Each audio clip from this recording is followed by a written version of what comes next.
There are current concerns tonight that it's getting harder and harder to survive life on the streets in Hawaii. Good evening and thanks for joining us. I'm Paula Akana. Recent violence is raising the stakes when it comes to solving Honolulu's homeless problem. New at 5, police say second-degree murder suspect Derek Hernandez killed another man in Maili during a dispute over a beach mat. KITV4's Nana Okawa shows us homeless advocates say small things become big when you're homeless. 39-year-old homeless Derek Hernandez appeared in court today, charged with second-degree murder. Hernandez is accused of killing Frankie Feliciano at Maili Beach Park early Sunday morning. Feliciano died of a stab wound to his head. It's the latest from a string of violence involving homeless.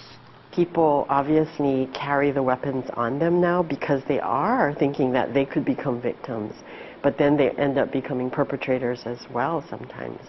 Less than 2 months ago in Kailua, homeless man Scott McMillan was stabbed to death near Cinnamon's restaurant, a longtime cook.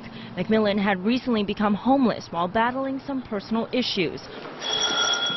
Connie Mitchell with Institute for Human Services says there's no safe harbor when you're homeless.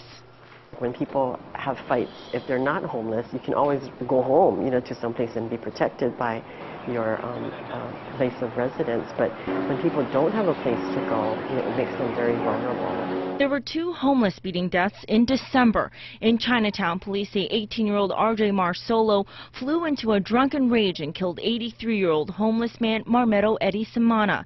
Less than 2 weeks later, a deadly attack near Punahou and South King Street. A 16-year-old juvenile, Paul Manor, is accused of killing homeless man Anthony Montero. I think people need to know that there's a lot more of this happening. It's just that a lot of it doesn't necessarily end in death. Some of them are severely injured, though. Mitchell says it comes down to having some place to call home. I think housing is just critical. I mean, people need to feel safe. And when people feel safe, there's a lot less likelihood that this kind of stuff is going to happen. Mitchell and other homeless advocates will continue looking to get affordable housing to create a safer environment. Nana Okawa, KITV 4 News.